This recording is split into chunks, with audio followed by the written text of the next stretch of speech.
Noong lumabas ang balita na ang bagyong Karina ay nagdulot ng malawakang pinsala sa mga lugar sa Pilipinas, si Marian Rivera, ang kilalang aktres at TV host, ay agad na kumilos upang makatulong sa mga naapektuhan. Nakita niya ang pangangailangan ng mga komunidad na nasalanta, kaya't naglaan siya ng oras upang mamili ng mga pangunahing pangangailangan at grocery items.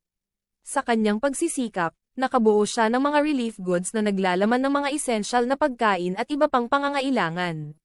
Pagkatapos ng pamimili, tinipon niya ang mga relief goods at personal na ipinamahagi ang mga ito sa mga apektadong lugar.